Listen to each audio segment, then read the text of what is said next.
Dear students, ഇന്ന് നമ്മൾ പുതിയൊരു യൂണിറ്റ് ആണ് തുടങ്ങാൻ പോകുന്നത്. എട്ടാമത്തെ യൂണിറ്റ് ആയ D and F block elements. അതിന്റെ ഒന്നാമത്തെ ക്ലാസ് ആണ് നമ്മൾ ഇന്ന് തുടങ്ങുന്നത്. നിങ്ങൾക്ക് വളരെ പരിചയമുള്ള ഒരു ടേം ആണ് D and F block elements എന്ന് പറയുന്നത്. അല്ലേ, നിങ്ങൾ +1 ക്ലാസ് തൊട്ടേ കേൾക്കുന്ന അല്ലെങ്കിൽ ഹൈസ്കൂൾ ക്ലാസ്സുകളിലെ കേൾക്കുന്ന ഒരു എലമെന്റ്, ഒരു ടൈപ്പ് ഓഫ് എലമെന്റ്സ് ആണ് D and F block elements. ഇന്ന് നമ്മൾ D ബ്ലോക്ക് എലമെന്റ്സിനെയും F ബ്ലോക്ക് എലമെന്റ്സിനെയും കുറിച്ചുള്ള ഡീറ്റെയിൽ ആയിട്ട് അതിൻ്റെ എല്ലാ പ്രോപ്പർട്ടീസിനെ കുറിച്ചും ഡീറ്റെയിൽ ആയി പഠിക്കുന്ന ഒരു യൂണിറ്റ് ആണ് D and F block elements. അപ്പോൾ നമ്മൾ ആദ്യം പഠിക്കാൻ പോകുന്നത് D ബ്ലോക്ക് എലമെന്റ്സിനെ കുറിച്ചാണ്. എന്താണ് D ബ്ലോക്ക് എലമെന്റ്സ് എന്ന് പറഞ്ഞു കഴിഞ്ഞാൽ, ഒരു പീരിയോഡിക് ടേബിളിൽ S ബ്ലോക്ക് എലമെന്റിന്റെയും P ബ്ലോക്ക് എലമെന്റിന്റെയും ഇടയിൽ കിടക്കുന്ന എലമെന്റ്സിനെയാണ് നമ്മൾ D ബ്ലോക്ക് എലമെന്റ്സ് എന്ന് പറയുന്നത്. അല്ലേ, വാലൻസ് ഇലക്ട്രോൺ അല്ലെങ്കിൽ ലാസ്റ്റ് ഇലക്ട്രോൺ D ഓർബിറ്റലിൽ എൻ്റർ ചെയ്യുന്ന എലമെന്റുകളാണ് D ബ്ലോക്ക് എലമെന്റ്സിൽ ഉൾപ്പെട്ടിട്ടുള്ളത്.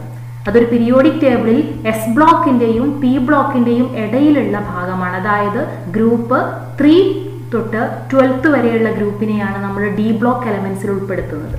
അല്ലേ, D ബ്ലോക്ക് എലമെന്റ്സിന്റെ വേറൊരു പേരാണ് ട്രാൻസിഷൻ എലമെന്റ്സ്. എന്തുകൊണ്ടാണ് ഇതിനെ ട്രാൻസിഷൻ എലമെന്റ്സ് എന്ന് വിളിക്കുന്നത്? They show a change in properties from most electropositive S block element to least electropositive P block elements. അതായത് S ബ്ലോക്ക് അതിൻ്റെ ഏറ്റവും ലെഫ്റ്റ് സൈഡിൽ നമുക്ക് കാണാൻ പറ്റുന്ന S ബ്ലോക്ക് എലമെന്റിനെയാണ്. S ബ്ലോക്ക് എലമെന്റ് എന്ന് പറഞ്ഞു കഴിഞ്ഞാൽ ഹൈലി ഇലക്ട്രോ പോസിറ്റീവ് ആണ്. ഇലക്ട്രോണിനെ ലോസ് ചെയ്ത് പോസിറ്റീവ് ചാർജുള്ള അയോൺ ആയിട്ട് മാറാൻ ടെൻഡൻസിയുള്ള എലമെന്റുകളാണ്. റൈറ്റ് സൈഡിലായിട്ട് നമുക്ക് കാണാൻ പറ്റുന്നത് P ബ്ലോക്ക് എലമെന്റിനെയാണ്. അല്ലേ, P ബ്ലോക്ക് എലമെന്റ്സ് എന്ന് പറഞ്ഞു കഴിഞ്ഞാൽ എന്താണ്? P ബ്ലോക്ക് എലമെന്റിലേക്ക് അല്ലെങ്കിൽ എലമെന്റിൽ നിന്ന് അങ്ങോട്ട് റൈറ്റിലേക്ക് പോകും തോറും ഇലക്ട്രോ പോസിറ്റിവിറ്റി എന്ത് ചെയ്യുന്നു? കുറഞ്ഞു വരുന്നു. ഇലക്ട്രോ നെഗറ്റീവ് ക്യാരക്ടർ കൂടി വരുന്നു. അപ്പോൾ ഇലക്ട്രോ പോസിറ്റീവ് ക്യാരക്ടറിൽ നിന്ന് ഇലക്ട്രോ നെഗറ്റീവ് ക്യാരക്ടറിലേക്കുള്ള അല്ലെങ്കിൽ ലീസ്റ്റ് ഇലക്ട്രോ പോസിറ്റീവ് ക്യാരക്ടറിലേക്കുള്ള ഒരു ട്രാൻസിഷൻ അല്ലെങ്കിൽ ഒരു ചേഞ്ച് നടക്കുന്ന ഭാഗമാണ് ഇതിനിടയിലുള്ള ഈ D ബ്ലോക്ക് എലമെന്റ്സ്. അതുകൊണ്ട് നമുക്ക് D ബ്ലോക്ക് എലമെന്റിനെ ട്രാൻസിഷൻ എലമെന്റ്സ് എന്ന് വിളിക്കാം. ഓക്കെ, അതൊക്കെ നിങ്ങൾക്ക് അറിയുന്ന കാര്യം തന്നെയാണ്. അപ്പോൾ D ബ്ലോക്ക് എലമെന്റ് മെയിൻ ആയിട്ട് 4 സീരീസ് ആയിട്ടാണ് നമ്മൾ പഠിക്കുന്നത്. ഒന്നാമത്തത് first transition series or 3D series. അങ്ങനെ പറഞ്ഞു കഴിഞ്ഞാൽ എന്താണ്? ഇവിടെ 3D ഓർബിറ്റലിലാണ് ഇലക്ട്രോൺസ് ഫിൽ ചെയ്യുന്നത്. First transition series or 3D series. ഇവിടെ വരുന്ന എലമെന്റ്സ് സ്കാൻഡിയം തൊട്ട് സിങ്ക് വരെയുള്ള എലമെന്റിനെയാണ് നമ്മൾ ഫസ്റ്റ് ട്രാൻസിഷൻ സീരീസിൽ ഉൾപ്പെടുത്തുന്നത്. ഓക്കെ, ഇപ്പോൾ 3D സീരീസ്. അടുത്തത് second transition series or 4D series. Second transition series or 4D series. ഇവിടെ 4D ഓർബിറ്റലിലാണ് ഇലക്ട്രോൺസ് എൻ്റർ ചെയ്യുന്നത്. 4D ഓർബിറ്റലിൽ ഇട്രിയം തൊട്ട് കാഡ്മിയം വരെയുള്ള എലമെന്റിനെയാണ് നമ്മൾ 4D സീരീസിൽ ഉൾപ്പെടുത്തുന്നത്. ഇനി അടുത്തത് third transition series or 5D series. ഇവിടെ ഏത് ഓർബിറ്റലിലായിരിക്കും ഇലക്ട്രോൺ എൻ്റർ ചെയ്യുന്നത്? 5D ഓർബിറ്റലിലാണ് ഇലക്ട്രോൺസ് എൻ്റർ ചെയ്യുന്നത്. അതാണ് 5D സീരീസ് അല്ലെങ്കിൽ തേർഡ് ട്രാൻസിഷൻ സീരീസ്. ഹാഫ്നിയം തൊട്ട് മെർക്കുറി വരെയുള്ള എലമെന്റിനെയാണ് നമ്മൾ തേർഡ് ട്രാൻസിഷൻ സീരീസിൽ ഉൾപ്പെടുത്തിയിട്ടുള്ളത്. അടുത്തത് fourth transition series or 6D series. ഇവിടെ 6D ഓർബിറ്റലിലാണ് ഇലക്ട്രോൺസ് എൻ്റർ ചെയ്യുന്നത്. ഈ സീരീസിനെ നമ്മൾ ഇപ്പോഴും ഇൻകംപ്ലീറ്റ് ആയിട്ടാണ് കൺസിഡർ ചെയ്യുന്നത്. ഓക്കെ, അപ്പോൾ D ബ്ലോക്ക് എലമെന്റിനെ നമ്മൾ 4 സീരീസ് ആയിട്ടാണ് ക്ലാസിഫൈ ചെയ്തിട്ടുള്ളത്. First transition series or 3D series, second transition series or 4D series, third transition series or 5D series, fourth transition series or 6D series. അപ്പോൾ ഇതാണ് transition element എന്ന് പറഞ്ഞു കഴിഞ്ഞാൽ. ഇവിടെ ഒന്നാമത്തെ ട്രാൻസിഷൻ സീരീസ് ഇതാണ്. അല്ലേ, 3D സീരീസ് നിങ്ങൾക്ക് കാണാൻ പറ്റും. 3D ഓർബിറ്റലിലാണ് 3D1, 3D2, 3D3. 3D ഓർബിറ്റലിലാണ് ഇവിടെ ഇലക്ട്രോൺസ് എൻ്റർ ചെയ്യുന്നത്. സ്കാൻഡിയം തൊട്ട് സിങ്ക് വരെയുള്ള എലമെന്റുകൾ. രണ്ടാമത്തെ ട്രാൻസിഷൻ സീരീസ് ഇട്രിയം തൊട്ട് കാഡ്മിയം വരെയുള്ള എലമെന്റ്. ഇവിടെ 4D സീരീസിലാണ് ഇലക്ട്രോൺസ് എൻ്റർ ചെയ്യുന്നത്. അടുത്തത് ഹാഫ്നിയം തൊട്ട് മെർക്കുറി വരെയുള്ള എലമെന്റ്. ഇവിടെ ലന്താനം എന്താണ് നമുക്ക് ലാന്തനൈഡ്സിലാണ് ഉൾപ്പെടുത്തേണ്ടത്. 57 അറ്റോമിക് നമ്പർ 57 കഴിഞ്ഞാൽ പിന്നെ ഇവിടെ നമുക്ക് കാണാൻ പറ്റും 72 ആണ് പിന്നെ വരുന്നത്. ഇതിനിടയിലുള്ള എലമെന്റ്സിനെയാണ് നമ്മൾ ലാന്തനൈഡ്സ് എന്ന് പറയുന്നത്. അത് പീരിയോഡിക് ടേബിളിന്റെ താഴെയായിട്ടാണ് നമ്മൾ അറേഞ്ച് ചെയ്തിരിക്കുന്നത്. അതുപോലെ ഇവിടെ ആക്ടിനിയം അല്ലേ, ആക്ടിനൈഡ്സ് ഇവിടുന്ന് 89 കഴിഞ്ഞാൽ പിന്നെ 104 തുടങ്ങുന്നത്. 104 തൊട്ടിട്ടാണ് നമ്മൾ എന്ത് ചെയ്യുന്നത് 6D സീരീസിന് ഉൾപ്പെടുത്തുന്നത്. ആക്ടിനിയം തൊട്ട് 89 തൊട്ട് ബാക്കിയുള്ള എലമെന്റുകൾ ആക്ടിനൈഡ്സ് ആണ്. അത് നമ്മൾ താഴത്തെ സീരീസിൽ ഉൾപ്പെടുത്തിയിട്ടുണ്ട്. ഓക്കെ, അപ്പോൾ ഇതാണ് 5D സീരീസ്. ഇവിടെ 5D ഓർബിറ്റലിലാണ് 5D2, 5D3, 5D4 ഇങ്ങനെ പോകുന്നു. 5D ഓർബിറ്റലിലാണ് ഇലക്ട്രോൺസ് എൻ്റർ ചെയ്തിരിക്കുന്നത്, ഹാഫ്നിയം തൊട്ട് മെർക്കുറി വരെയുള്ള എലമെന്റ്. ഇതാണ് 6D സീരീസ്. ഇവിടെ 6D ഓർബിറ്റലിലായിരിക്കും ഇലക്ട്രോൺസ് എൻ്റർ ചെയ്യുന്നത്. ഓക്കെ, അപ്പോൾ ഇതാണ് ട്രാൻസിഷൻ സീരീസ് എന്ന് പറയുന്നത്. അപ്പോൾ ഈ ട്രാൻസിഷൻ സീരീസ് നമ്മൾ പഠിക്കേണ്ടതാണ്. അറ്റ്ലീസ്റ്റ് നമുക്ക് ഫസ്റ്റ് ട്രാൻസിഷൻ സീരീസിലുള്ള എലമെന്റുകളുടെ പേരെങ്കിലും കാണാതെ അറിഞ്ഞിരിക്കണം, അതിൻ്റെ ഇലക്ട്രോണിക് കോൺഫിഗറേഷനും അറിഞ്ഞിരിക്കണം. കാരണം നമുക്ക് ഇതിൻ്റെ ഒരുപാട് പ്രോപ്പർട്ടീസിനെ കുറിച്ച് പഠിക്കാനുണ്ട്. അപ്പോൾ ഏതെങ്കിലും ഒരു എലമെന്റിന്റെ പ്രോപ്പർട്ടീസിനെ കുറിച്ച് ചോദിക്കുന്ന സമയത്ത് നമുക്കതിൻ്റെ അറ്റോമിക് നമ്പറും അതിൻ്റെ ഇലക്ട്രോണിക് കോൺഫിഗറേഷനും അറിഞ്ഞിരിക്കണം. അപ്പോൾ നിങ്ങൾക്ക് പഠിക്കാൻ ഒരുപാട് എളുപ്പ വഴികളുണ്ട്. ഇപ്പോൾ അറ്റ്ലീസ്റ്റ് ഫസ്റ്റ് സീരീസ് പഠിക്കുകയാണെങ്കിൽ scandium, titanium, vanadium, chromium, manganese, iron, cobalt, nickel, copper, zinc. Atomic number 21 തൊട്ടിട്ടാണ് അല്ലേ. പഠിക്കാൻ പല എളുപ്പമാർഗങ്ങളും ഉണ്ട്. അപ്പോൾ ജസ്റ്റ് എക്സാമ്പിൾ പറയുകയാണെങ്കിൽ സ്കൂൾ ടൈമിൽ വിക്രമൻ ഫീസ് കൊടുക്കാൻ നിൽക്കുന്നു, കൂടെ സെയിനും എന്ന് പറയാം അല്ലെ. അങ്ങനെ ഒരുപാട് മെത്തേഡുകൾ നിങ്ങൾ പഠിച്ചിട്ടുണ്ടായിരിക്കും, നിങ്ങൾക്ക് അറിയുന്നതുണ്ടായിരിക്കും അല്ലെ. സ്കൂൾ ടൈമിൽ സ്കാൻഡിയം, ടൈറ്റാനിയം, വിക്രമൻ വിയും അല്ലെ, വനേഡിയവും ക്രോമിയവും, വിക്രമൻ മാംഗനീസ് അല്ലെ. ഫീസ് കൊടുക്കാൻ, ഫീ അതായത് അയേണ്, കൊടുക്കാൻ കൊബാൾട്ട്, നിൽക്കുന്നു എന്നുള്ള NI, നിക്കൽ NI, നിൽക്കുന്നു, കൂന്നുള്ളത് CU കോപ്പർ അല്ലെ, നിൽക്കുന്നു. പിന്നെ കൂടെ ആരാളുള്ളത് സെയിനും, zinc.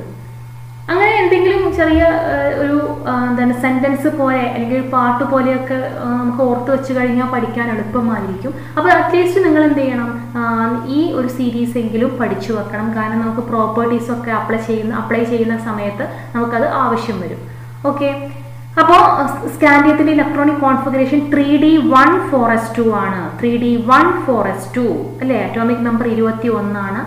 Titanium 3D24s2, vanadium 3D34s2. ക്രോമിയത്തിലേക്ക് എത്തുമ്പോൾ ചെറിയൊരു മാറ്റമുണ്ട്, നമ്മൾ +1 ക്ലാസ് തൊട്ടേ പഠിക്കുന്നതാണ്.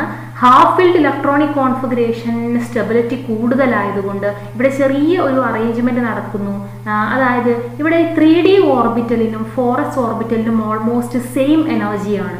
അതുകൊണ്ട് തന്നെ നമുക്കറിയാം എനർജിയുടെ ഇൻക്രീസിങ് ഓർഡറിലാണ് ഇലക്ട്രോൺസിനെ അറേഞ്ച് ചെയ്യുന്നത്. അതുകൊണ്ട് തന്നെ ഈ രണ്ട് ഓർബിറ്റലുകളുടെയും 3D ഓർബിറ്റലിനും 4sനും ഓൾമോസ്റ്റ് സെയിം എനർജി ആയതുകൊണ്ട് തന്നെ ഇതിന് ഇലക്ട്രോണുകളെ അങ്ങോട്ടും ഇങ്ങോട്ടും ട്രാൻസ്ഫർ ചെയ്യാൻ വളരെ എളുപ്പമാണ്. വലിയ എനർജി ചേഞ്ച് ഇല്ലാതെ തന്നെ ഇലക്ട്രോണുകളെ അങ്ങോട്ടും ഇങ്ങോട്ടും മാറ്റാൻ പറ്റും. ഇവിടെ 3D5 എന്ന് പറയുന്ന ഇലക്ട്രോണിക് കോൺഫിഗറേഷൻ കൂടുതൽ സ്റ്റേബിൾ ആയതുകൊണ്ട് തന്നെ ഇവർ ഈ ചെറിയൊരു റീഅറേഞ്ച്മെന്റ് ഇവിടെ നടത്തുന്നു. 4s ഓർബിറ്റലിലുള്ള 2 ഇലക്ട്രോണുകളിൽ നിന്ന് ഒരു ഇലക്ട്രോണിനെ എന്ത് ചെയ്യുന്നു 3Dയിലേക്ക് അറേഞ്ച് ചെയ്യുന്നു. അപ്പോൾ 3D3-4s2 കഴിഞ്ഞ് 3D4-4s2 വരേണ്ടതിന് പകരം 3D4-4s2 എന്ന് വരേണ്ടതിന് പകരം s ഓർബിറ്റലിൽ ഒരു ഇലക്ട്രോൺ കൂടി Dയിലേക്ക് ഷിഫ്റ്റ് ചെയ്യുന്നു. അപ്പോൾ എന്താ സംഭവിക്കുക, 3D5-4s1 എന്ന് വരുന്നു. 3D5ഉം 4s1ഉം ഹാഫ് ഫീൽഡ് ഇലക്ട്രോണിക് കോൺഫിഗറേഷൻ ആണ്, അതിന് സ്റ്റെബിലിറ്റി കൂടുതലാണ്. അതുകൊണ്ട് ക്രോമിയത്തിൽ നമുക്ക് 3D5-4s1 എന്നാണ് കാണാൻ പറ്റുന്നത്. അടുത്തത് manganese 3D5-4s2, iron 3D6-4s2, cobalt 3D7-4s2, nickel 3D8-4s2, copper ഇവിടെയും ചെറിയൊരു മാറ്റം വന്നു. നമ്മൾ അതും +1 ക്ലാസ്സിൽ പഠിച്ചിട്ടുണ്ട്. 3D9-4s2 എന്ന് വരേണ്ടതിന് പകരം full filled completely filled orbital ആണെങ്കിൽ ഡിയിൽ മാക്സിമം ഉൾപ്പെടുത്താൻ പറ്റുന്നത് 10 ഇലക്ട്രോൺസ് ആണ്. അപ്പോൾ 10 ഇലക്ട്രോൺസ് ഡി ഓർബിറ്റലിൽ വന്നു കഴിഞ്ഞാൽ അത് കംപ്ലീറ്റ്ലി ഫിൽഡ് ആയി, അതായത് അവിടെ സ്റ്റെബിലിറ്റി കൂടി.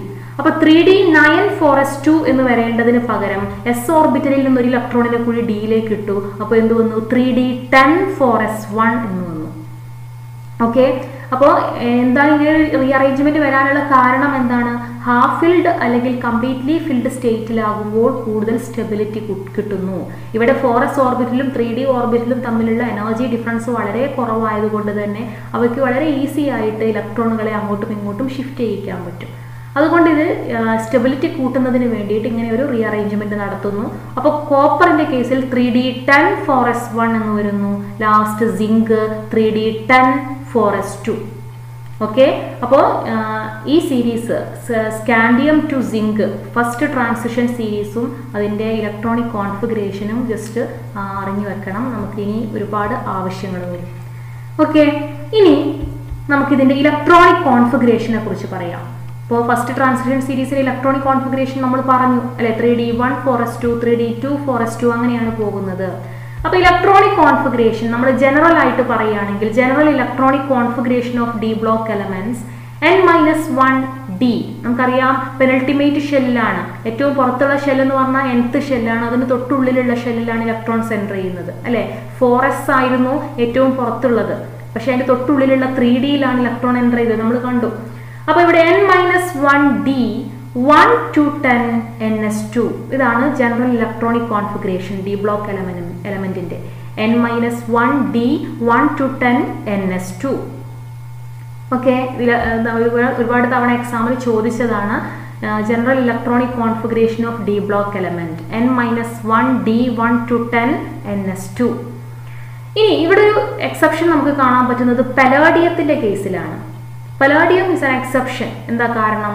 ഇവിടെ പലേഡിയത്തിന്റെ കേസിൽ മാത്രം എസ് ഓർബിറ്റലിൽ ഇലക്ട്രോണുകളില്ല. എസ് ഓർബിറ്റലിൽ 0 ഇലക്ട്രോൺസ് ആണുള്ളത്. അപ്പോൾ നമുക്ക് 4d10 5s0 എന്നാണ് പലേഡിയത്തിന്റെ കേസിൽ കാണാൻ പറ്റുക. അപ്പോൾ ഇലക്ട്രോണിക് കോൺഫിഗറേഷനിൽ ഒരു എക്സെപ്ഷൻ കാണിക്കുന്ന ഡി ബ്ലോക്ക് എലമെന്റ് ആണ് പലേഡിയം. അവിടെ എസ് ഓർബിറ്റൽ ഇലക്ട്രോൺസ് ഇല്ല. 4d10 5s0 എന്നാണ് പലേഡിയത്തിന്റെ കേസിൽ നമുക്ക് കാണാൻ പറ്റുന്നത്. ഓക്കെ, ഇനി നമ്മൾ പറഞ്ഞു ക്രോമിയത്തിന്റെയും കോപ്പറിന്റെ കേസിലും എക്സെപ്ഷൻ ഉണ്ട് അല്ലെ. Electronic configuration of chromium and copper in 3d series show some exceptions. എന്താ നമ്മൾ പറഞ്ഞു? ഹാഫ് ഫിൽഡ് കംപ്ലീറ്റ്ലി ഫിൽഡ് ഓർബിറ്റൽസിന് സ്റ്റെബിലിറ്റി കൂടുതലായതുകൊണ്ട് ക്രോമിയം കാണിക്കുന്നത് 3d5 4s1 എന്നും കോപ്പർ 3d10 4s1 എന്നുമാണ് കാണിക്കുന്നത് അല്ലെ. അതിന് കാരണം എന്താണ്? Due to the extra stability of half filled and completely filled electronic configuration d5ഉം d10ഉം. അത് ഹാഫ് ഫിൽഡും കംപ്ലീറ്റ്ലി ഫിൽഡുമാണ്. അപ്പോൾ അങ്ങനെയുള്ള സ്റ്റേറ്റിൽ എത്തിക്കഴിഞ്ഞാൽ കൂടുതൽ സ്റ്റെബിലിറ്റി കിട്ടുന്നത് കൊണ്ട് തന്നെ ക്രോമിയവും കോപ്പറും അതിൻ്റെ ഇലക്ട്രോണുകളിൽ ചില റീഅറേഞ്ച്മെന്റ് വരുത്തിയിട്ട് ആ ഇലക്ട്രോണിക് കോൺഫിഗറേഷനിലേക്ക് എത്താൻ ശ്രമിച്ചിരിക്കുന്നു. ഓക്കെ, അതുകൊണ്ട് തന്നെ ക്രോമിയവും കോപ്പറും ഇലക്ട്രോണിക് കോൺഫിഗറേഷനിൽ ചെറിയ എക്സെപ്ഷൻസ് കാണിക്കുന്നുണ്ട്. ഇനി സിങ്ക് കാഡ്മിയം മെർക്കുറി ഇതിൻ്റെയൊക്കെ കേസിൽ ഇലക്ട്രോണിക് കോൺഫിഗറേഷൻ വരുന്നത് n-1d10 to d10 ns2 എന്നാണ്. അതായത് എസ് ഓർബിറ്റലും ഡി ഓർബിറ്റലും കംപ്ലീറ്റ്ലി ഫിൽഡ് ആണ്, ലാസ്റ്റ് എലമെന്റ് ആണ് അല്ലേ. സിങ്കിന്റെ കേസിൽ അത് 3d സീരീസ് ആണ്. 3d10 4s2 എന്നാണ് വരുന്നത്. കാഡ്മിയത്തിന്റെ കേസിലാണെങ്കിലോ 4d10 5s2. മെർക്കുറിയുടെ കേസിലാണെങ്കിൽ എന്താണ് 5d10 6s2 എന്ന് വരും അല്ലേ. അപ്പൊ n-1d10 to d10 ns2 എന്നാണ് വരുന്നത്. അപ്പോൾ നമുക്ക് ഈ ട്രാൻസിഷൻ എലമെന്റ്സിന്റെ ക്യാരക്ടറിസ്റ്റിക് ഫീച്ചേഴ്സ് ആയിട്ട് ഒരുപാട് പ്രോപ്പർട്ടീസിനെ കുറിച്ച് പഠിക്കാനുണ്ട്. ഈ പ്രോപ്പർട്ടീസിനെ ഒക്കെ കാരണം അതിലുള്ള ഹാഫ് ഫിൽഡ് അല്ലെങ്കിൽ വാക്കന്റ് ഡി ഓർബിറ്റലിന്റെ പ്രസൻസ് ആണ്. എന്നാൽ സിങ്ക് കാഡ്മിയം മെർക്കുറി പോലെയുള്ള എലമെന്റുകളുടെ കേസിൽ ഇങ്ങനെയുള്ള വാക്കന്റ് അല്ലെങ്കിൽ ഹാഫ് ഫിൽഡ് ഡി ഓർബിറ്റൽസ് ഇല്ല അല്ലെ. അവിടെ ഡി ഓർബിറ്റലൊക്കെ കംപ്ലീറ്റ്ലി ഫിൽഡ് ആണ്. അതുകൊണ്ട് തന്നെ സിങ്ക് കാഡ്മിയം മെർക്കുറി ഈ 3 എലമെന്റുകൾ ട്രാൻസിഷൻ എലമെന്റ്സ് കാണിക്കുന്ന ഒരു ക്യാരക്ടറിസ്റ്റിക് ഫീച്ചേഴ്സും കാണിക്കുന്നില്ല. ഒരുപാട് വാരിയബിൾ ഓക്സിഡേഷൻ സ്റ്റേറ്റ്, കളേർഡ് കോമ്പൗണ്ടുകൾ, അങ്ങനെയുള്ള ഒരുപാട് ഫീച്ചേഴ്സ് ഉണ്ട് ഇതിന്. കളേർഡ് കോമ്പൗണ്ടുകൾ ഫോം ചെയ്യാൻ പറ്റുന്നു എന്നൊക്കെ ഉള്ള അങ്ങനെയുള്ള ഫീച്ചേഴ്സ് ഒന്നും ഈ എലമെന്റുകൾക്ക് സിങ്ക് കാഡ്മിയം മെർക്കുറി ഈ 3 എലമെന്റുകൾക്ക് കാണിക്കാൻ പറ്റുന്നില്ല. കാരണം അവിടെ ഹാഫ് ഫിൽഡ് ഡി ഓർബിറ്റൽസ് അല്ലെങ്കിൽ വാക്കന്റ് ഡി ഓർബിറ്റൽസ് അവൈലബിൾ അല്ല. അതുകൊണ്ട് തന്നെ ട്രാൻസിഷൻ എലമെന്റിന്റെ കൂട്ടത്തിലാണ് പെടുന്നതെങ്കിലും they are not regarded as transition elements. അതിനെ നമ്മൾ ട്രാൻസിഷൻ എലമെന്റ്സ് ആയിട്ട് പരിഗണിക്കാറില്ല. ആരൊക്കെയാണ്? Zinc, cadmium, mercury. ഈ 3 എലമെന്റുകളെ നമ്മൾ ട്രാൻസിഷൻ എലമെന്റുകളായിട്ട് പരിഗണിക്കാറില്ല. ഓക്കെ, അപ്പൊ ഇത്രയുമാണ് നമുക്ക് ഇലക്ട്രോണിക് കോൺഫിഗറേഷന്റെ കേസിൽ പറയാനുള്ളത്. ഇനി നമ്മൾ പഠിക്കാൻ പോകുന്നത് ഫിസിക്കൽ പ്രോപ്പർട്ടീസിനെ കുറിച്ചാണ്. ട്രാൻസിഷൻ എലമെന്റിന്റെ ഒരുപാട് പ്രോപ്പർട്ടീസും അതിന്റെ ആ പ്രോപ്പർട്ടീസ് കാണിക്കാനുള്ള കാരണങ്ങളുമാണ് ഇനി നമ്മൾ ഡിസ്കസ് ചെയ്യാൻ പോകുന്നത്. അപ്പോൾ അതിലാദ്യം മെറ്റാലിക് ക്യാരക്ടർ. നമുക്കറിയാം ട്രാൻസിഷൻ എലമെന്റ്സ് എല്ലാം നല്ല മെറ്റലുകളാണ് അല്ലേ? നമുക്ക് വളരെ ഫെമിലിയർ ആയ അയൺ, പ്ലാറ്റിനം, ഗോൾഡ്, കോപ്പർ ഇങ്ങനെയുള്ള മെറ്റലുകളെല്ലാം വരുന്നത് ട്രാൻസിഷൻ എലമെന്റ്സിന്റെ കൂട്ടത്തിലാണ് അല്ലേ? അപ്പോൾ ട്രാൻസിഷൻ എലമെന്റ്സ് എല്ലാം മെറ്റലുകളാണ്. But metallic character decreases from left to right in a transition series. Transition സീരീസിൽ ലെഫ്റ്റിൽ നിന്ന് റൈറ്റിലേക്ക് പോകുന്തോറും മെറ്റാലിക് ക്യാരക്ടർ എന്ത് ചെയ്യുന്നു? ഡിക്രീസ് ചെയ്യുന്നു എന്നാണ് പറയുന്നത്. ഇങ്ങനെ മെറ്റാലിക് ക്യാരക്ടർ ഉണ്ടാവാൻ കാരണം അവിടെ എഫക്റ്റീവ് ന്യൂക്ലിയർ ചാർജ് വളരെ കൂടുതലാണ് അല്ലെ? എഫക്റ്റീവ് ന്യൂക്ലിയർ ചാർജ് വളരെ കൂടുതലുമാണ്. വാലൻസ് ഇലക്ട്രോണുകളുടെ എണ്ണവും കൂടുതലാണ് അല്ലെ? വാലൻസ് ഇലക്ട്രോണുകളുടെ എണ്ണം കൂടി വരുന്നത് കൊണ്ടും നമുക്ക് എന്ത് പറയാൻ പറ്റും? അതിന് വളരെ സ്ട്രോങ് ആയിട്ടുള്ള മെറ്റാലിക് ബോണ്ടുകൾ ഫോം ചെയ്യാൻ പറ്റും. ഓക്കെ, അപ്പോൾ ആദ്യം സ്കാൻഡിയം, ടൈറ്റാനിയം, വനേഡിയം ഇങ്ങനെ വരും തോറും വാലൻസ് ഇലക്ട്രോണിന്റെ എണ്ണം എന്താണ്? 1, 2, 3 ഇങ്ങനെ കൂടി വരികയാണ് ഹാഫ് ഫീൽഡ് ഇലക്ട്രോണുകളുടെ എണ്ണം. അത് കൂടി വന്ന് മിഡിൽ എത്തുമ്പോൾ എന്ത് ചെയ്യുന്നു? പിന്നെ പെയർഡ് ആകാൻ തുടങ്ങുന്നു അല്ലെ? 3d5 കഴിഞ്ഞാൽ 3d6. 3d6 ആകുമ്പോൾ എന്താ സംഭവിക്കുക? ഡി ഓർബിറ്റൽ ഇലക്ട്രോൺസ് പെയർഡ് ആയിട്ട് ഇങ്ങനെ വരും. 3d6, 3d7, 3d8 അങ്ങനെ അല്ലേ? അപ്പോൾ അത് പെയർഡായി വരുന്നു. അപ്പോൾ നമുക്ക് ഒരുപാട് വാലൻസ് ഇലക്ട്രോണുകൾ അവൈലബിൾ ആയതുകൊണ്ട് തന്നെ വളരെ സ്ട്രോങ് ആയ ഒരു മെറ്റാലിക് ബോണ്ട് ഫോം ചെയ്യാൻ ഈ എലമെന്റുകൾക്ക് കഴിയുന്നു. ഓക്കെ, അപ്പോൾ ട്രാൻസിഷൻ എലമെന്റ് അതുകൊണ്ട് തന്നെ നല്ല മെറ്റാലിക് ക്യാരക്ടർ കാണിക്കുന്നു. മെറ്റാലിക് ക്യാരക്ടറിന്റെ മെറ്റലിന്റെ ക്യാരക്ടറിസ്റ്റിക് ഫീച്ചേഴ്സ് ആയ hardness, malleability, ductility, high density, high enthalpy of atomisation ഇതൊക്കെ ആരും കാണിക്കുന്നുണ്ട്? ഒരു ട്രാൻസിഷൻ എലമെന്റും കാണിക്കുന്നുണ്ട്. ഓക്കെ, ഇനി അടുത്തതായിട്ട് നമുക്ക് പറയാനുള്ളത് മെൽറ്റിംഗ് പോയിന്റും ബോയിലിംഗ് പോയിന്റുമാണ്. ട്രാൻസിഷൻ എലമെന്റ്സിന്റെ കേസിൽ അതിന്റെ മെൽറ്റിംഗ് പോയിന്റും ബോയിലിംഗ് പോയിന്റും വളരെ കൂടുതലാണ്. എന്താണ് അങ്ങനെ കൂടാൻ കാരണം? നമ്മൾ പറഞ്ഞു ഇവിടെ ഹൈ എഫക്റ്റീവ് ന്യൂക്ലിയർ ചാർജും ലാർജ് നമ്പർ ഓഫ് വാലൻസ് ഇലക്ട്രോൺസും ഉള്ളത് കൊണ്ട് തന്നെ ഇതിന് വളരെ സ്ട്രോങ് ആയിട്ടുള്ള മെറ്റാലിക് ബോണ്ടുകൾ ഫോം ചെയ്യാൻ പറ്റുന്നു എന്ന് പറഞ്ഞു. ഇങ്ങനെ സ്ട്രോങ് മെറ്റാലിക് ബോണ്ട് ഫോം ചെയ്യാൻ പറ്റുന്നത് കൊണ്ട് അതിന്റെ മെൽറ്റിംഗ് പോയിന്റും, മെറ്റാലിക് ബോണ്ട് വളരെ സ്ട്രോങ് ആണ്, അതുകൊണ്ട് മെൽറ്റിംഗ് പോയിന്റും ബോയിലിംഗ് പോയിന്റും വളരെ കൂടുതലാണ്. ഓക്കെ, ഇപ്പോൾ ഇവിടെ നമുക്ക് കാണാൻ പറ്റും ഇത് മെൽറ്റിംഗ് പോയിന്റിന്റെയും ഇത് മെൽറ്റിംഗ് പോയിന്റിന്റെ ഒരു ഗ്രാഫാണ്. അറ്റോമിക് നമ്പർ കൂടുന്നതിനനുസരിച്ച് മെൽറ്റിംഗ് പോയിന്റിൽ ഉണ്ടാകുന്ന മാറ്റം 3 ട്രാൻസിഷൻ സീരീസിൻ്റെതും ഇവിടെ കാണിച്ചിട്ടുണ്ട്. ഇവിടെ നമുക്ക് കാണാൻ പറ്റും ടൈറ്റാനിയം, വനേഡിയം, ക്രോമിയം ഇങ്ങനെ പോകും തോറും പിന്നെ എന്താണ് മെൽറ്റിംഗ് പോയിന്റ് കൂടി വരികയാണ്. ഇങ്ങനെ കൂടി വരാൻ കാരണം ഇപ്പോൾ 3 സീരീസിലും നമുക്ക് കാണാൻ പറ്റും. സ്കാൻഡിയം, ടൈറ്റാനിയം, വനേഡിയം, ക്രോമിയം ഇങ്ങനെ പോകും തോറും 3d1 4s2, 3d2 4s2, 3d3 4s2 ഇങ്ങനെ പോവാണ്. ഡി ഓർബിറ്റലിലുള്ള അൺപെയർഡ് ഇലക്ട്രോണുകളുടെ എണ്ണം കൂടി വരുന്നു. ഇങ്ങനെ അൺപെയർഡ് ഇലക്ട്രോണുകളുടെ എണ്ണം കൂടി വരുമ്പോൾ എന്താ സംഭവിക്കുക? അതിന് വളരെ സ്ട്രോങ് ആയിട്ടുള്ള മെറ്റാലിക് ബോണ്ട് ഫോം ചെയ്യാൻ പറ്റുന്നു. അങ്ങനെ മിഡിൽ വരെ, അതായത് മാംഗനീസ് വരെ എന്ത് ചെയ്യുന്നു? 3d5. മാംഗനീസ് 3d5 ആണ്. d5 അതായത് ഡി ഓർബിറ്റലിൽ 5 ഇലക്ട്രോണുകളുണ്ട്, 5 അൺപെയർഡ് ഇലക്ട്രോണുകളുണ്ട്. പിന്നെ അവിടെ നിന്ന് അങ്ങോട്ട് d6, d7 അങ്ങനെ വരുമ്പോൾ എന്താ സംഭവിക്കുക? ഒരു ഡി ഓർബിറ്റലിൽ മാക്സിമം 10 ഇലക്ട്രോൺ ആണ് ഉൾപ്പെടുന്നത്. അപ്പൊ 5 ഇലക്ട്രോണുകൾ ഹാഫ് ഫിൽഡ് ആയതിനു ശേഷം വീണ്ടും 6ാമത്തത് 7ാമത്തത് ഒക്കെ ആകുമ്പോൾ എന്താകുന്നു? പെയർഡ് ആയിട്ട് മാറുന്നു അല്ലേ? നമുക്കറിയാം. അപ്പോൾ മിഡിലേക്ക് എത്തിക്കഴിഞ്ഞാൽ, മാംഗനീസിലേക്ക് എത്തിക്കഴിഞ്ഞാൽ പിന്നെ പെയർ ചെയ്യാൻ തുടങ്ങുന്നു. അപ്പോൾ പെയർ ചെയ്യാൻ തുടങ്ങുമ്പോൾ ഹാഫ് ഫീൽഡ് ഓർബിറ്റലുകളുടെ എണ്ണം അല്ലെങ്കിൽ ഹാഫ് ഫീൽഡ് ഇലക്ട്രോണുകളുടെ എണ്ണം കുറഞ്ഞു വരുന്നു. അതിനനുസരിച്ച് എന്താ സംഭവിക്കുന്നത്? മെറ്റാലിക് ബോണ്ടിന്റെ സ്ട്രെങ്ത് കുറയുന്നു. അപ്പോൾ മെൽറ്റിംഗ് പോയിന്റും കുറയുന്നു എന്ന് നമുക്ക് പറയാം. പക്ഷേ ഇവിടെ നിങ്ങൾക്ക് ഈ ഗ്രാഫിൽ നോക്കിയാൽ കാണാൻ പറ്റും മാംഗനീസ്, ടെക്നീഷ്യം ഇതിനൊക്കെ മാംഗനീസിന്റെ കേസിൽ d5 ആണ്. d5 3d5 4s2 ആണ് ഇലക്ട്രോണിക് കോൺഫിഗറേഷൻ വരുന്നത്. അവിടെ ഡി ഓർബിറ്റിൽ 5 അൺപെയർഡ് ഇലക്ട്രോണുകൾ ഉണ്ട്. എന്നിട്ടും 5 അൺപെയ്ഡ് ഇലക്ട്രോണുകൾ ഉണ്ടാകുമ്പോൾ അതിന് വളരെ സ്ട്രോങ് ആയിട്ടുള്ള മെറ്റാലിക് ബോണ്ട് ഫോം ചെയ്യാൻ പറ്റും. എന്നിട്ടും അതിന്റെ മെൽറ്റിംഗ് പോയിന്റ് വളരെ കുറവാണ്. ടെക്നീഷ്യത്തിന്റെ കേസിൽ നിങ്ങൾക്ക് കാണാൻ പറ്റും. ഇതിന് കാരണം മെൽറ്റിംഗ് പോയിന്റ് എൻതാൽപ്പി ഓഫ് അറ്റോമൈസേഷനെയും ഡിപ്പെൻഡ് ചെയ്യുന്നുണ്ട്. ഓക്കെ, മെറ്റാലിക് ബോണ്ടിന്റെ സ്ട്രെങ്ത്തിനെ മാത്രമല്ല എൻതാൽപ്പി ഓഫ് അറ്റോമൈസേഷനെയും ഡിപ്പെൻഡ് ചെയ്യുന്നുണ്ട്. മാംഗനീസിന്റെയും ടെക്നീഷ്യത്തിന്റെയും കേസിൽ എൻതാൽപ്പി ഓഫ് അറ്റോമൈസേഷൻ വളരെ കുറവാണ്. അങ്ങനെ ഈ ലോ എൻതാൽപ്പി ഓഫ് അറ്റോമൈസേഷൻ കാരണം ഹാഫ് ഫിൽഡ് ഓർബിറ്റലുകളുടെ എണ്ണം വളരെ കൂടുതലായിട്ടും ടെക്നീഷ്യത്തിനും മാംഗനീസിനും മെൽറ്റിംഗ് പോയിന്റ് വളരെ കുറവാണ്. അപ്പം അതിന് കാരണം എന്താണ്? This is because of their low heat of atomization. Okay, D5 electronic configuration D5 ആണ് അല്ലേ? 5 ഹാഫ് ഫിൽഡ് ഓർബിറ്റലുകൾ ഉണ്ട്. അപ്പോൾ വളരെ സ്ട്രോങ് ആയിട്ടുള്ള ഒരു മെറ്റാലിക് ബോണ്ട് അവിടെ ഫോം ചെയ്യാൻ പറ്റും. എന്നിട്ടും അതിന്റെ മെൽറ്റിംഗ് പോയിന്റ് കുറവാണ്. കാരണം അതിന്റെ ഹീറ്റ് ഓഫ് അറ്റോമൈസേഷൻ വളരെ കുറവാണ്. ഇനി നമുക്കിവിടെ കാണാൻ പറ്റും ഫസ്റ്റ് ട്രാൻസിഷൻ സീരീസിനെക്കാളും മെൽറ്റിംഗ് പോയിന്റ് സെക്കൻഡിനും തേർഡിനും കൂടുതലാണ് അല്ലേ? സെക്കൻഡ് ട്രാൻസിഷൻ സീരീസിനും തേർഡ് ട്രാൻസിഷൻ സീരീസിനും കൂടുതലാണ് ഫസ്റ്റിനെക്കാളും. ഇവിടെ നിങ്ങൾക്ക് നോക്കിയാൽ കാണാൻ പറ്റും. അതിന് കാരണം സെക്കൻഡ് ട്രാൻസിഷൻ സീരീസിലുള്ള എലമെന്റുകൾക്കും തേർഡ് ട്രാൻസിഷൻ സീരീസിലുള്ള എലമെന്റുകൾക്കും എൻതാൽപ്പി ഓഫ് അറ്റോമൈസേഷൻ ഫസ്റ്റിനെ കമ്പയർ ചെയ്യുമ്പോൾ കൂടുതലാണ്.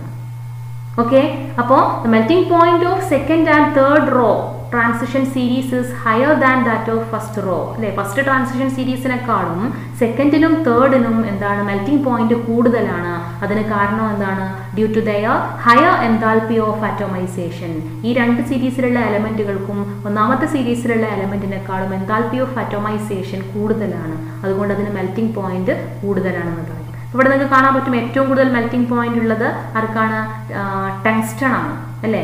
ടങ്സ്റ്റണിന് മെൽറ്റിംഗ് പോയിന്റ് വളരെ കൂടുതലായതുകൊണ്ടാണ് നമുക്ക് അത് ബൾബിന്റെ ഫിലമെന്റ് ഒക്കെ നിർമ്മിക്കുന്നതിന് വേണ്ടി ഉപയോഗിക്കാൻ പറ്റുന്നത് അല്ലേ? പെട്ടെന്ന് അത് മെൽറ്റ് ചെയ്ത് പോകുന്നില്ല അല്ലേ?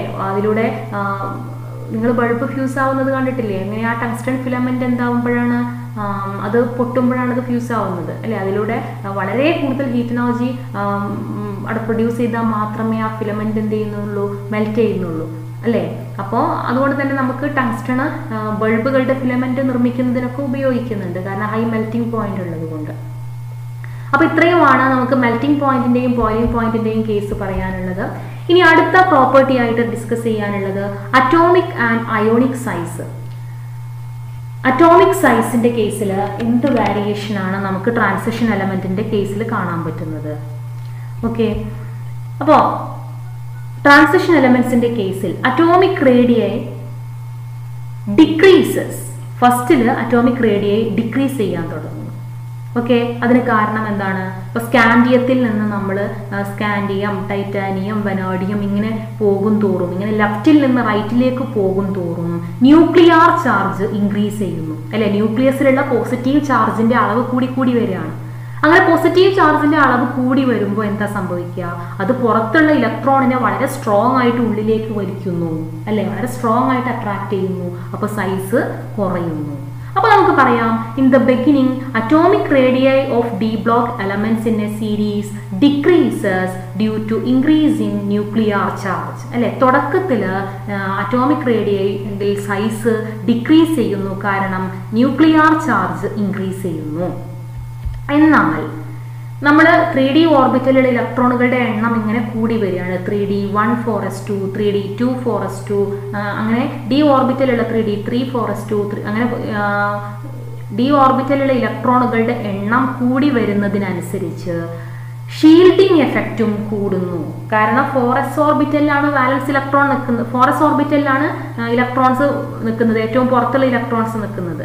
അതിനുള്ളിലുള്ള ഷെല്ലിലാണ് ഇലക്ട്രോൺസ് എൻ്റർ ചെയ്യുന്നത്. പെനൾട്ടിമേറ്റ് ഷെല്ലിലാണ് ഇലക്ട്രോൺസ് എൻ്റർ ചെയ്യുന്നത്. 3D1, 3D2, 3D3 അങ്ങനെ പോകുന്നത്. അപ്പോൾ ഈ 3D ഓർബിറ്റലിലുള്ള ഇലക്ട്രോണുകളുടെ എണ്ണം കൂടി വരുന്നതിനനുസരിച്ച് അത് പുറത്തുള്ള 4sലുള്ള ഇലക്ട്രോണിനെ ഷീൽഡ് ചെയ്യാൻ തുടങ്ങുന്നു അല്ലെ? നമ്മൾ ഷീൽഡിംഗ് എഫക്റ്റ് പഠിച്ചിട്ടുണ്ട് +1. അപ്പോൾ ഷീൽഡിംഗ് എഫക്റ്റ് ഡി ഓർബിറ്റലിലുള്ള ഇലക്ട്രോണുകളുടെ എണ്ണം കൂടി വരുന്നതിനനുസരിച്ച് ഷീൽഡിംഗ് എഫക്റ്റും കൂടുന്നു. ഷീൽഡിംഗ് എഫക്റ്റ് കൂടിയാൽ എന്താ സംഭവിക്കുക? ന്യൂക്ലിയസിന് ഏറ്റവും പുറത്തുള്ള ഇലക്ട്രോണിനെ വളരെ സ്ട്രോങ് ആയിട്ട് അതിൻ്റെ ഉള്ളിലേക്ക് വലിക്കാൻ പറ്റാതെ വരും. അപ്പോൾ ഈ രണ്ട് എഫക്റ്റീവ് ന്യൂക്ലിയർ ചാർജ് ഇൻക്രീസ് ചെയ്യുന്നത് കാരണമുള്ള പിന്നെ എഫക്റ്റും ഷീൽഡിംഗ് എഫക്റ്റ് കൂടുന്നത് കാരണമുള്ള എഫക്റ്റും തമ്മിൽ എന്ത് ചെയ്തു, ക്യാൻസൽ ചെയ്തു പോകും. ഓക്കെ, അപ്പോൾ നമുക്ക് പറയാൻ പറ്റും മിഡിലേക്ക് എത്തുന്തോറും എന്താണ് സൈസ് ഓൾമോസ്റ്റ് സെയിം ആയിട്ട് പോകുന്നു. കാരണം എന്താണ്, എഫക്റ്റീവ് ന്യൂക്ലിയർ ചാർജ് കൂടുമ്പോൾ സൈസ് കുറയണം, ഷീൽഡിംഗ് എഫക്റ്റ് കൂടുമ്പോൾ സൈസ് കൂടണം. അപ്പോൾ ഈ രണ്ട് എഫക്റ്റുകളും കൂടെ പരസ്പരം ക്യാൻസൽ ചെയ്ത് പോകുന്നത് കൊണ്ട് നമുക്ക് പറയാൻ പറ്റും atomic radii remains practically the same after chromium. ക്രോമിയത്തിന് ശേഷം അല്ലെ, സ്കാൻഡിയം, ടൈറ്റാനിയം, വനാഡിയം, ക്രോമിയത്തിന് ശേഷം ഓൾമോസ്റ്റ് സൈസ് സെയിം ആയിട്ട് തന്നെ പോകുന്നു. കാരണം എന്താണ്, അവിടെ എഫക്റ്റീവ് ന്യൂക്ലിയർ ചാർജ് ഇൻക്രീസ് ചെയ്യുന്നത് കാരണം ഉണ്ടാകേണ്ട എഫക്റ്റ്, അതായത് സൈസ് കുറയണം. ഡി ഓർബിറ്റൽ ഇലക്ട്രോൺസ് എൻ്റർ ചെയ്യുന്നത് കാരണം ഷീൽഡിംഗ് എഫക്റ്റ് കൂടിക്കൂടി വരുന്നു, അത് കാരണം സൈസ് കൂടണം. ഈ രണ്ട് എഫക്റ്റുകളും പരസ്പരം ക്യാൻസൽ ചെയ്തു പോകുന്നത് കൊണ്ട് മിഡിൽ ഭാഗത്തേക്ക് എത്തും തോറും സൈസ് ഓൾമോസ്റ്റ് സെയിം ആയിട്ട് പോകുന്നു. ഇനി അവസാന ഭാഗത്തേക്ക് എത്തുമ്പോൾ, അതായത് കോപ്പർ, സിങ്ക് പോലെയുള്ള അവസാനത്തെ എലമെന്റുകളിലേക്ക് എത്തുമ്പോൾ സൈസ് ചെറുതായിട്ട് കൂടുന്നതായിട്ട് കാണാൻ പറ്റും. അതിന് കാരണം ഇപ്പോൾ എന്താ സംഭവിക്കുന്നത്, 3d10 അല്ലെ, സിങ്ക് 3d10 അങ്ങനെയുള്ള ഇലക്ട്രോണിക് കോൺഫിഗറേഷൻ ആണ് വരുന്നത് അല്ലെ. കോപ്പറിനും സിങ്കിലേക്കൊക്കെ എത്തുമ്പോൾ എന്താ സംഭവിക്കുന്നത്, ഡി ഓർബിറ്റലിലുള്ള ഇലക്ട്രോണുകളുടെ എണ്ണം മാക്സിമം ആയി അല്ലെ. പിന്നെ അതിലേക്ക് ഒരു ഇലക്ട്രോൺ വരുമ്പോൾ, ഇപ്പം 3Dയിലാണെങ്കിലും 3Dയിലേക്ക് ലാസ്റ്റ് ഇലക്ട്രോൺ എൻ്റർ ചെയ്യുമ്പോൾ 10th ഇലക്ട്രോൺ എൻ്റർ ചെയ്യുമ്പോൾ അവിടെ ഓൾമോസ്റ്റ് 9 ഇലക്ട്രോൺസ് ഓൾറെഡി ഉണ്ട്. പിന്നെ അതിലേക്കാണ് 10ാമത്തെ ഇലക്ട്രോൺ വരുന്നത്. അപ്പോൾ അവിടെ എന്താണ്, ഇലക്ട്രോൺ റിപ്പൽഷൻ എന്തായിരിക്കും, വളരെ കൂടുതലായിരിക്കും. കാരണം ആ ഡി ഓർബിറ്റിൽ ഓൾറെഡി 9 ഇലക്ട്രോൺ ഉണ്ട്, അതിലേക്കാണ് 10ാമത്തെ ഇലക്ട്രോൺസ് വരുന്നത് അല്ലെ. അപ്പോൾ അവിടെ റിപ്പൽസീവ് ഫോഴ്സ്, ഇലക്ട്രോണുകളും തമ്മിലുള്ള റിപ്പൽസീവ് ഫോഴ്സ് ഇൻക്രീസ് ചെയ്യുന്നു. അങ്ങനെ ഇൻക്രീസ് ചെയ്യുമ്പോൾ എന്താ സംഭവിക്കുക, ഈ റിപ്പൽസീവ് ഫോഴ്സ് കുറയ്ക്കുന്നതിന് വേണ്ടി electron cloud try to expand അല്ലെ. ആ ഇലക്ട്രോൺ ക്ലൗഡ് എന്ത് ചെയ്യുന്നു, ഒന്ന് എക്സ്പാൻഡ് ചെയ്യാൻ ശ്രമിക്കുന്നു. ഒന്ന് ഏരിയ ഒന്ന് കൂട്ടിക്കഴിഞ്ഞാൽ എന്താ സംഭവിക്കുക, ആ ഇലക്ട്രോൺ റിപ്പൽഷൻ ഒന്ന് കുറഞ്ഞോളും അല്ലെ, അവിടെ സ്ഥലം കൂടുതലുണ്ടെങ്കിൽ. അപ്പോൾ അതിനനുസരിച്ച് ആ ആറ്റം അതിന്റെ ഇലക്ട്രോൺ ക്ലൗഡ് ഒന്ന് എക്സ്പാൻഡ് ചെയ്യാൻ ശ്രമിക്കുന്നു. അപ്പോൾ സൈസ് ചെറുതായിട്ട് ഇൻക്രീസ് ചെയ്യുന്നു എന്ന് നമുക്ക് പറയാം.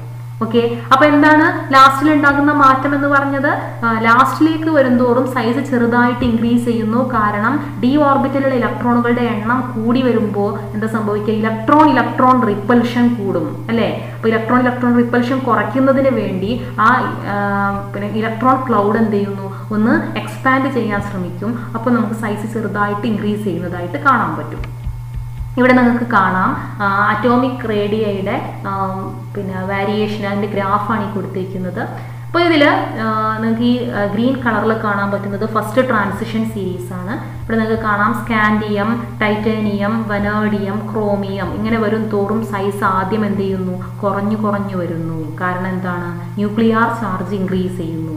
എന്നാൽ ക്രോമിയത്തിന് ശേഷം ഓൾമോസ്റ്റ് സെയിം ആയിട്ട് മാംഗനീസ്, അയേൺ, കൊബാൾട്ട്, നിക്കൽ ഇവിടെ ഓൾമോസ്റ്റ് സെയിം ആയിട്ടാണ് പോകുന്നത്. കാരണം എഫക്റ്റീവ് ന്യൂക്ലിയർ ചാർജ് ഇൻക്രീസ് ചെയ്യുന്നത് കാരണം ഉണ്ടാകുന്ന എഫക്റ്റ്, ഷീൽഡിംഗ് എഫക്റ്റ് കൂടുമ്പോൾ എന്ത് ചെയ്തു പോകുന്നു, ക്യാൻസൽ ചെയ്തു പോകുന്നു. അതുകൊണ്ട് ഓൾമോസ്റ്റ് സൈസ് സെയിം ആയിട്ട് പോകുന്നു. എന്നാൽ അവസാനത്തിലേക്ക് നിക്കൽ, കോപ്പർ, സിങ്ക് ഇങ്ങനെ അവസാന ഭാഗത്തേക്ക് വരുമ്പോൾ ചെറുതായിട്ട് ഇൻക്രീസ് ചെയ്യുന്നതായിട്ട് കാണാൻ പറ്റും. കാരണം ഡി ഓർബിറ്റലിലുള്ള ഇലക്ട്രോണുകളുടെ എണ്ണം കൂടുന്നതിനനുസരിച്ച് ഇലക്ട്രോൺ റിപ്പൽഷൻ ഉണ്ടാകുന്നു. ഈ റിപ്പൽഷൻ കുറയ്ക്കുന്നതിന് വേണ്ടി ഇലക്ട്രോൺ ക്ലൗഡ് ഒന്ന് എക്സ്പാൻഡ് ചെയ്യാൻ ശ്രമിക്കുന്നു. അപ്പോൾ നമുക്ക് സൈസ് ഇൻക്രീസ് ചെയ്യുന്നതായിട്ട് കാണാൻ പറ്റും. ഓക്കെ, ഇനി ഇവിടെ നിങ്ങൾക്ക് വേറൊരു കാര്യം നിങ്ങൾക്ക് ശ്രദ്ധിച്ചാൽ കാണാൻ പറ്റും. ഫസ്റ്റ് ട്രാൻസിഷൻ സീരീസിൽ നിന്ന് സെക്കൻഡ് ട്രാൻസിഷൻ സീരീസിലേക്ക് കടക്കുമ്പോൾ, അതായത് ഇപ്പോൾ ഇവിടെ നോക്കാം, ടൈറ്റാനിയത്തിൽ നിന്ന് സിർക്കോൺ, ഇതാണ് second transition series. Yttrium to cadmium വരുന്നത് ഈ ബ്ലൂ കളറിലുള്ള ലൈനാണ്. ഇവിടെ ഫസ്റ്റ് ട്രാൻസിഷൻ സീരീസിൽ നിന്ന് സെക്കൻഡ് ട്രാൻസിഷൻ സീരീസിലേക്ക് വരുമ്പോൾ നിങ്ങൾക്ക് സൈസിൽ ഒരു ലാർജ് ഡിഫറൻസ് കാണാൻ പറ്റും, കണ്ടല്ലോ. എന്നാൽ സെക്കൻഡിൽ നിന്ന് തേർഡിലേക്ക് പോകുമ്പോൾ, ഈ റെഡ് കളറിലുള്ളതാണ് തേർഡ് ട്രാൻസിഷൻ സീരീസ്, അതിലേക്ക് പോകുമ്പോൾ ഒരു ചെറിയ ഡിഫറൻസ് നിങ്ങൾക്ക് കാണാൻ പറ്റുന്നുള്ളൂ ഇവിടെ അല്ലേ. അതായത് ടൈറ്റാനിയത്തിൽ നിന്ന് സിർക്കോണിയത്തിലേക്ക് വരുമ്പോൾ ലാർജ് ഡിഫറൻസ് കാണുന്നു, സൈസ് ഇൻക്രീസ് ചെയ്യുന്നു. എന്നാൽ സിർക്കോണിയത്തിൽ നിന്ന് ഹാഫ്നിയത്തിലേക്ക് പോകുമ്പോൾ അത്രയും വലിയ ഒരു മാറ്റം നിങ്ങൾക്ക് കാണാൻ പറ്റുന്നില്ല. ഈ ഗ്രാഫിൽ നോക്കിയാൽ തന്നെ കാണാൻ പറ്റും. എന്താണ് അതിന് കാരണം? ഇവിടെ നിങ്ങൾക്ക് കാണാം സിർക്കോണിയത്തിൽ നിന്ന് ഹാഫ്നിയത്തിലേക്ക് വരുന്നതിന്റെ ഇടയിൽ ആരുണ്ട്? ലാന്തനൈറ്റ്സ് ഉണ്ട്. ലന്താനം അല്ലെ, ലന്താനം ഇവിടെ വരേണ്ട, ലന്താനത്തിന് ശേഷം വരേണ്ട എലമെന്റ്സ് ആണ് ലാന്തനൈറ്റ്സ്. അതായത് സിർക്കോണിയത്തിൽ നിന്ന് ഹാഫ്നിയത്തിലേക്ക് വരുന്നതിനിടയിൽ എഫ് ഓർബിറ്റലുകൾ വരുന്നുണ്ട്. ഈ എഫ് ഓർബിറ്റലിന്റെ പ്രത്യേകത അതിനൊരു ഡിഫ്യൂസ്ഡ് ഷേപ്പ് ആണുള്ളത്. ആ ഡിഫ്യൂസ്ഡ് ഷേപ്പ് കാരണം അതിന് ഷീൽഡിംഗ് എഫക്റ്റ് വളരെ കുറവാണ്. ഈ ഷീൽഡിംഗ് എഫക്റ്റ് കുറവായതുകൊണ്ട് തന്നെ അവിടെ ലാന്തനൈഡ് കൺട്രാക്ഷൻ എന്ന് പറയുന്ന ഒരു ഫിനോമിന ഉണ്ട്.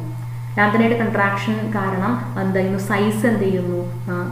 ചെറുതാകുന്നു എന്ന് പറയാം. Lanthanide contraction. ഈ ലാന്തനൈഡ് കൺട്രാക്ഷന്റെ എഫക്റ്റ് കാരണമാണ് ടൈറ്റാനിയത്തിൽ നിന്ന് സിർക്കോണിയത്തിലേക്ക് വരുമ്പം സൈസ് നന്നായി കൂടുന്നുണ്ടെങ്കിലും സിർക്കോണിയത്തിൽ നിന്ന് ഹാഫ്നിയത്തിലേക്ക് വരുമ്പം സൈസിൽ നമുക്ക് വലിയ മാറ്റം കാണാൻ പറ്റാത്തത്. ഓക്കെ, ഫസ്റ്റ് ട്രാൻസിഷൻ സീരീസിൽ നിന്ന് സെക്കൻഡിലേക്ക് വരുമ്പോൾ ലാർജ് ഡിഫറൻസ് നമുക്ക് സൈസിൽ കാണാൻ പറ്റും. എന്നാൽ സെക്കൻഡിൽ നിന്ന് തേർഡിലേക്ക് പോകുമ്പോൾ അങ്ങനെ ഒരു മാറ്റം അവിടെ നമുക്ക് കാണാൻ പറ്റുന്നില്ല. കാരണം ലാന്തനൈഡ് കൺട്രാക്ഷൻ ആണ്. നമ്മൾ ഇതിനെക്കുറിച്ച് ഡീറ്റെയിൽ ആയിട്ട് ഈ ചാപ്റ്ററിൽ തന്നെ പഠിക്കുന്നുണ്ട്. അപ്പോൾ നമുക്ക് എക്സ്പ്ലെയിൻ ചെയ്യാം എന്താണ് ലാന്തനൈഡ് കൺട്രാക്ഷൻ എന്ന്.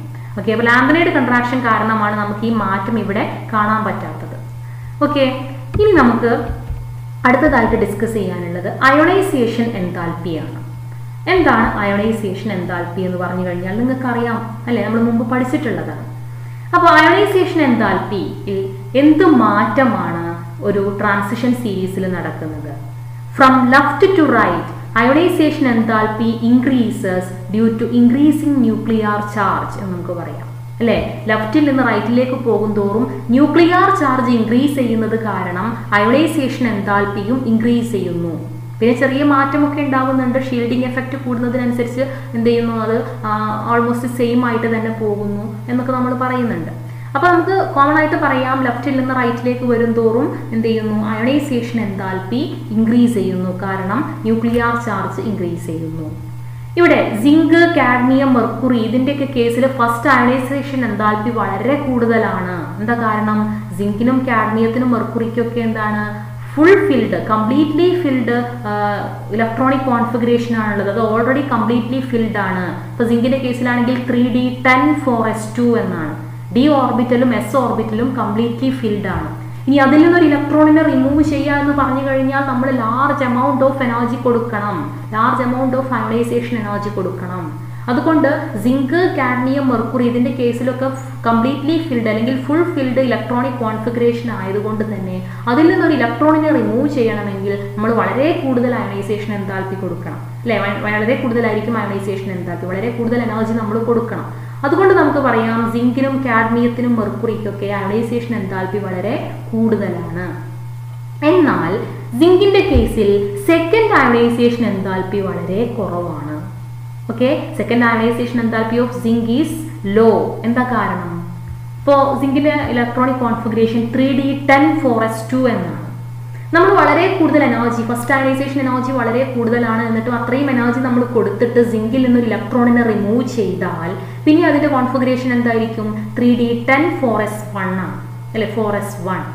ആ എസ് ഓർബിറ്റലിലുള്ള ഒരു ഇലക്ട്രോണിനെ കൂടി അങ്ങോട്ട് റിമൂവ് ചെയ്താൽ അതിന് എന്താവാൻ പറ്റും? 3d10 എന്ന ഇലക്ട്രോണിക് കോൺഫിഗറേഷനിലേക്ക് എത്താൻ പറ്റും. അത് സ്റ്റേബിൾ അല്ലേ, വളരെ സ്റ്റേബിൾ ആയ ഇലക്ട്രോണിക് കോൺഫിഗറേഷൻ ആണ്.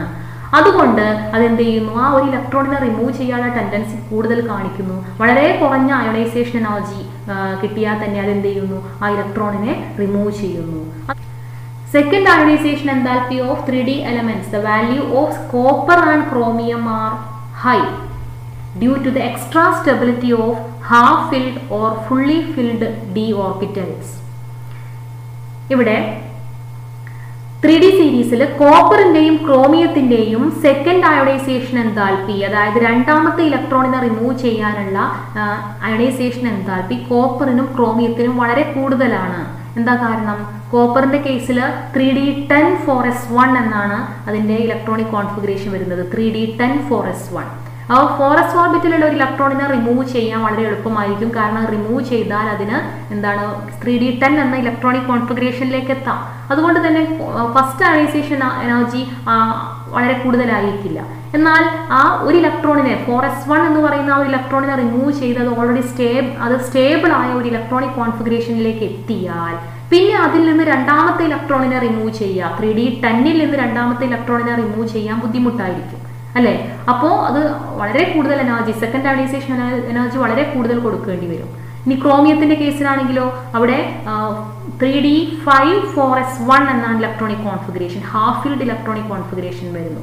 അപ്പൊ എസ് ഓർബിറ്റിൽ ഒരു ഇലക്ട്രോണിനെ റിമൂവ് ചെയ്ത് കഴിഞ്ഞാൽ, S1 എന്ന് പറയുന്ന ആ ഒരു ഇലക്ട്രോണിനെ റിമൂവ് ചെയ്ത് കഴിഞ്ഞാൽ പിന്നെ അവിടെ ഉള്ളത് 3d5 ആണ്, ഹാഫ് ഫീൽഡ് ആണ്, സ്റ്റെബിലിറ്റി കൂടുതലാണ്. അതിൽ നിന്നൊരു ഇലക്ട്രോണിനെ 3d5ൽ നിന്നൊരു ഇലക്ട്രോണിനെ റിമൂവ് ചെയ്യണമെങ്കിൽ high amount of ionization energy നമ്മൾ കൊടുക്കണം. അതുകൊണ്ട് നമുക്ക് പറയാം സെക്കൻഡ് അയണൈസേഷൻ എനർജി കോപ്പറിന്റെയും ക്രോമിയത്തിന്റെയും കേസിൽ വളരെ കൂടുതലാണ്. കാരണം അതിന്റെ half filled, fully filled, half filled എന്ന് പറയുന്നത് ക്രോമിയത്തിന്റെ കേസിൽ, ഫുള്ളി ഫിൽഡ് എന്ന് പറയുന്നത് കോപ്പറിന്റെ കേസിലും, അല്ലെ? Half filled and fully filled electronic configuration കാരണമാണ്. ഓക്കെ, ഇനി നമുക്ക് പറയാനുള്ളത് ഓക്സിഡേഷൻ സ്റ്റേറ്റിനെ കുറിച്ചാണ്. നമ്മൾ +1 ക്ലാസ് തൊട്ടേ പഠിക്കുന്നുണ്ട്. D block elements variable oxidation state കാണിക്കുന്നു, പലതരം ഓക്സിഡേഷൻ സ്റ്റേറ്റ് കാണിക്കുന്നുണ്ട്. സ്കാൻഡിയത്തിനും സിങ്കിനും, ഓക്കെ, ഫസ്റ്റിലുള്ള എലമെന്റിനും ലാസ്റ്റിലുള്ള എലമെന്റിനും വാരിയബിൾ ഓക്സിഡേഷൻ സ്റ്റേറ്റ് കാണിക്കാൻ പറ്റുന്നില്ല. ട്രാൻസിഷൻ സീരീസിൽ ഏത് സീരീസിലാണെങ്കിലും 3Dയിലാണെങ്കിലും 4Dയിലാണെങ്കിലും 5Dയിലാണെങ്കിലും ഒന്നും ലാസ്റ്റിലുള്ള എലമെന്റിനും ഫസ്റ്റിലുള്ള എലമെന്റിനും വാരിയബിൾ ഓക്സിഡേഷൻ സ്റ്റേറ്റ് കാണിക്കാൻ പറ്റില്ല. +2 എന്ന് പറയുന്ന അല്ലെങ്കിൽ +1 എന്ന് പറയുന്ന അങ്ങനെ ഏതെങ്കിലും ഒന്നോ രണ്ടോ ഓക്സിഡേഷൻ സ്റ്റേറ്റ് മാത്രമേ അതിന് കാണിക്കാൻ പറ്റുള്ളൂ. ഇങ്ങനെ പലതരം ഓക്സിഡേഷൻ സ്റ്റേറ്റ് കാണിക്കാൻ പറ്റുന്നത് അതിന്റെ ഡി ഓർബിറ്റൽ, അതിൽ ഡി ഇലക്ട്രോൺസ്, ഇപ്പൊ ടൈറ്റാനിയത്തിന്റെ കേസിലാണെങ്കിൽ 3d2,4s2 അല്ലെ, അടുത്തത് 3d3,4s2, 3d5,4s1, 3d6 അല്ലെങ്കിൽ 3d5,4s2, 3d6,4s2 ഇങ്ങനെയാണ് പോകുന്നത്. അപ്പൊ ഈ ഡി ഓർബിറ്റലിലുള്ള ഇലക്ട്രോണുകളുടെ എണ്ണം, ഒരുപാട് ഡി ഓർബിറ്റലിൽ ഒരുപാട് ഇലക്ട്രോണുകൾ ഉണ്ട്. ഈ ഇലക്ട്രോണുകളെ ബോണ്ടിങ്ങിന് അവൈലബിൾ ആയതുകൊണ്ട് തന്നെയാണ് ഇപ്പോൾ ടൈറ്റാനിയത്തിന്റെ കേസിലെടുക്കാം 3d2,4s2 എന്നാണ്. അതിന് 4s ഓർബിറ്റലിൽ 2 ഇലക്ട്രോണിനെ റിമൂവ് ചെയ്താൽ +2 എന്ന ഓക്സിഡേഷൻ സ്റ്റേറ്റ് കാണിക്കാം, അല്ലെ? 3d2,4s2. അപ്പൊ 2 ഇലക്ട്രോണിനെ റിമൂവ് ചെയ്താൽ പിന്നെ 3d2 മാത്രമേ അവിടെ ബാക്കി ഉണ്ടാവുള്ളൂ. 4sലെ 2 ഇലക്ട്രോണിനെ റിമൂവ് ചെയ്താൽ, 4sലെ 2 ഇലക്ട്രോണിനെ റിമൂവ് ചെയ്താൽ അതിന് +2 എന്ന ഓക്സിഡേഷൻ സ്റ്റേറ്റ് കാണിക്കാം. ഈ 3Dയിലെ ഇലക്ട്രോണിനെ കൂടി റിമൂവ് ചെയ്താലോ, 3Dയിലെ ഒന്നിനെ റിമൂവ് ചെയ്തു, ഒന്നിനെ നമ്മൾ കൊടുത്തു, അങ്ങനെയാകുമ്പോൾ 3d1,4s0 എന്നാണ് വരുന്നത്, അല്ലെ? 3d2,4s2 എന്നുള്ളതിൽ നിന്ന് 3Dയിലെ ഒരു ഇലക്ട്രോണിനെ കൂടി കൊടുത്താൽ +3 ഓക്സിഡേഷൻ സ്റ്റേറ്റ് കിട്ടും. ഈ 3Dയിലുള്ള 2 എണ്ണത്തിനെയും കൊടുത്താൽ എന്താ സംഭവിക്കുക? 3d2,4s2 ആയിരുന്നു. 3Dയിലുള്ള 2 ഇലക്ട്രോണും 4sലുള്ള 2 ഇലക്ട്രോണും അവിടെ ബോണ്ടിങ്ങിൽ പങ്കെടുത്താൽ +4 ഓക്സിഡേഷൻ സ്റ്റേറ്റ് വരും. അപ്പോൾ +2 വരാം, +3 വരാം, +4 വരാം. ഇങ്ങനെ ഡി ഓർബിറ്റലിലുള്ള ഇലക്ട്രോണുകളെ ബോണ്ടിങ്ങിന് ഉപയോഗിക്കുന്നതിനനുസരിച്ച് പല ടൈപ്പ് ഓക്സിഡേഷൻ സ്റ്റേറ്റ് അതിന് കിട്ടും. ഓക്കെ, ഇപ്പോൾ മാംഗനീസിന്റെ കേസിലാണ് ഏറ്റവും കൂടുതൽ ഓക്സിഡേഷൻ സ്റ്റേറ്റ്സ് കാണിക്കുന്നത്. Manganese show large number of oxidation state, +2 to +7, അല്ലെ? +2 തൊട്ട് +7 വരെയുള്ള ഓക്സിഡേഷൻ സ്റ്റേറ്റ് കാണിക്കുന്നുണ്ട്. അപ്പോൾ +2, +3, +4, +5, +6 അങ്ങനെ +7 വരെ. ഇതിന് കാരണം എന്തായിരിക്കും? ഇപ്പൊ മാംഗനീസിന്റെ ഇലക്ട്രോണിക് കോൺഫിഗറേഷൻ വരുന്നത് 3d5,4s2 എന്നാണ്. എസ് ഓർബിറ്റലിലുള്ള ഇലക്ട്രോണുകൾ മാത്രമേ ബോണ്ടിങ്ങിൽ പങ്കെടുക്കുന്നുള്ളൂ എങ്കിൽ 4s2, ആ എസ് ഓർബിറ്റൽ 2 ഇലക്ട്രോണിനെ നമ്മൾ ബോണ്ടിങ്ങിന് കൊടുത്തു കഴിഞ്ഞാൽ +2 ഓക്സിഡേഷൻ സ്റ്റേറ്റ് വരും. പിന്നെ അവിടെ ബാക്കിയുള്ളത് 3d5 ആണ്. ഡി ഓർബിറ്റലിൽ നിന്ന് 1 ഇലക്ട്രോൺ കൂടെ ബോണ്ടിങ് പങ്കെടുത്താൽ +3 ആകും, രണ്ടാമത്തതും പങ്കെടുത്താൽ +4 ആകും. അങ്ങനെ ഡി ഓർബിറ്റലിലുള്ള 5 ഇലക്ട്രോണും 3d5 5 ഇലക്ട്രോണും എസ് ഓർബിറ്റലിലുള്ള 2 ഇലക്ട്രോണും ആ 7 ഇലക്ട്രോണും അവിടെ ബോണ്ടിങ്ങിൽ പങ്കെടുക്കുകയാണെങ്കിൽ +7 വരും. ഓക്കെ, അപ്പോൾ മാംഗനീസിനാണ് ഏറ്റവും കൂടുതൽ ഓക്സിഡേഷൻ സ്റ്റേറ്റ്സ് കാണിക്കാൻ പറ്റുന്നത്. അത് +2 തൊട്ട് +7 വരെയുള്ള ഓക്സിഡേഷൻ സ്റ്റേറ്റുകൾ കാണിക്കുന്നു. ഇനി 0 ഓക്സിഡേഷൻ സ്റ്റേറ്റും ചില സമയങ്ങളിൽ കാണിക്കുന്നുണ്ട്. കോംപ്ലക്സ് കോമ്പൗണ്ടുകളുടെ കേസിൽ ഫോർ എക്സാമ്പിൾ പറയുകയാണെങ്കിൽ നിക്കൽ ടെട്രാ കാർബണൈൽ, ഇവിടെ NiCO4 ടൈംസ്, അല്ലേ? FeCO5 ടൈംസ്, ഇവിടെയൊക്കെ നിക്കലിന്റെയും അയണിന്റെയും ഒക്കെ ഓക്സിഡേഷൻ സ്റ്റേറ്റ് 0 ആണ്. അപ്പൊ 0 എന്ന ഓക്സിഡേഷൻ സ്റ്റേറ്റും ആർക്ക് കാണിക്കാൻ പറ്റുന്നുണ്ട്? ട്രാൻസിഷൻ എലമെന്റ്സിന് കാണിക്കാൻ പറ്റുന്നുണ്ട്.